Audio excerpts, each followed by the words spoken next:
NRC yaning the basing jel homi na te haidana JFD gi mai kai da gi phongdorakli ko ja masida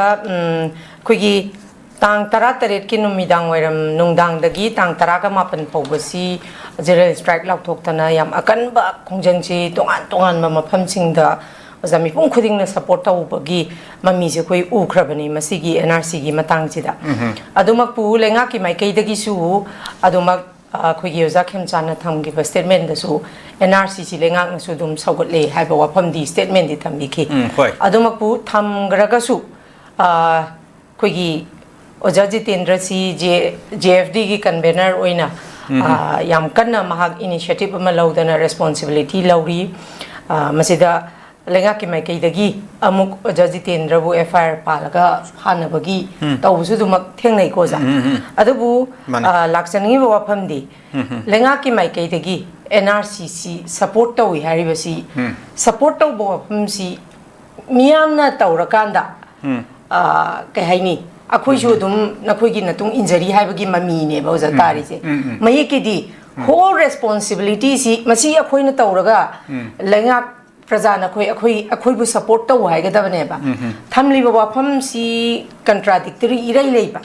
अदुगा अमुक्सु support तौए हाइरगदी ओजा Jitendra करिगी FIR पालगा फाबम थोई मसिगी मतांगसिजो ओजा अदुगा खोगी 14 CSO कंगलेपाकी अखोगी member सिंग रोंगमै यावी कोम यावी Meitei पांगलगी CSO की चिलनाउ यावी दिल्ली दा उनबा चटपगी वाफम लाई दुई तारगदी JFD की convener खक्तंग फादोरिब्रा अदुगा दिल्ली दा चलुबदुसु FIR पांदोरिब्रा हाबगी वाहंग अमसुजा मसी मियामना हंगबा वाहंगनी अदुदा नतना अदुम हौजिक हाना खनगिबा अखोगी अहानबा statement दुदा NRC यानिंगदब Singhji यलहोमी नते हारिबा वाफमसिदी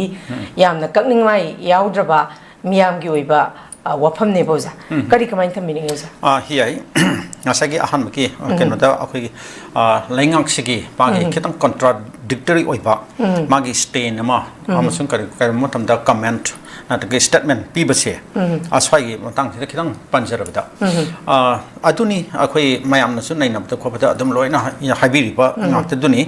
akhoi karingba honorable chief minister 𝐍𝐄𝐿 हजिक मयामना तालिबा अखोगी JFD की माकी लमजिंग मखादा तोंगान तोंगान बा ऑर्गेनाइजेशन मयाम से पुले हरका मियाम पुनमना हौदना हजिक अखोगी सेंसस पांथोक्तिंगदा NRC हाना पांथोपियो सेंसस तो मतम खरा डिफर तबियो अदा NRC सी तांगाय फदना तौतबिया दबनी मसिना अखोई येलोमी सिं कंदोरी नि हाइबो वाफम से मसिदैसदा महाक सु सपोर्ट तोई लेंगाक से सपोर्ट तोयना हाइबो वाफम से मसि अदवाइदने अखोइन खनबदा याम थिना यादि से हाइतारे हजिक अखोई लेंगाक मसिगी NRC की डिमांड से सपोर्ट तवी हाइबसे ngarang su akhoi honorable MLA Patsoi Kendra Patsoi esi kya sapum kebana su phongdokiba miyam khuptana magi mayum da changsil matamda magi stand kari no haina machisi akhoi JFD na changsil khongsangi saruk am oina changsilubani adudai man phongdokiba wafam akhoi ki keno sina lengak sina keno da NRC ki demand support tawi na haira adigi amo akhoi honorable home minister Govindas Konthongjan su ngarang nahan numit kharan ki mamang da hojik man Delhi da satingi mamang da akhoi pangmising phongdolamba akhoi lengak sina support tawi kain haram amsu leikre haitare asmaito na mayam punam sinende loina support tawi de haire ade support tawrgadi hojil keno se NRC se update tawna nap ki matugi chap chap thurang ama akhoi concrete step am lengak sina paikhat piroba lokhat piroba adu hojil lokhat pe leikriebo adu ne hojil mayam punam na loina ma hairi se ada size da sengna harbati lengak sina panayamna haizer gasu makhin support tawi haizer gasu madai da akhoi miyang puning na pel ninga oi pa masakti kai su yaudre haitare haidi makhoina support tawi hairaga support tabudu madubu kano tong namba proof oina makhoina miyam da uhanna ba akhoi kari thaba paikhalab ge habti thabudu kai paikhatram ni na adana hoji makhoina Delhi da salaga kano to bokhorpa na mi kano di center da taksil ni ka kan hairu wafam do madu hojiti kari su akhoi mittu pathaba amta tawtre haitare ne nahan kano ke honorable home minister ka athuga MLA khara ka adigi BJP ki general secretary ke sadat ka yauna kano textiles minister unare hairga maunda haira me ka kai du yamna kano kari hani madu to dona ke su yamna lumna lunia oidra haitare textile minister du da hainer ga kari tong na du no hai ba adu unagdo di home minister ni nataka prime minister ne ba adu makhoi du unabio hai bani hai bagi wani da adu ki suppose makhona minister ama unarga mount su takshila ga magi mateng loge makhoi si yaw na hai han ge ngai hai bu urgati mathang mathang unabir odana adu hoji atop minister mo unabagi paw ngasi ahoi amta thena dra hai da ada kai dawra ge ba adu urgati ada bcp ki makhoi ki keno ki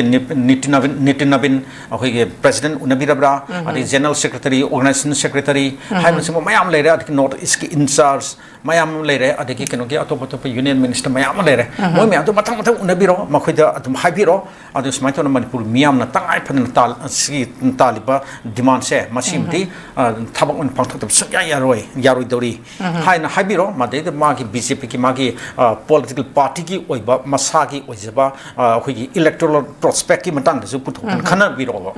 aduna takti akhoi bcp ti kam thina sok le ge dore ka na haibo da adum haibio ba solo pos yari ni hoji ki miyam sina khup na yar trukti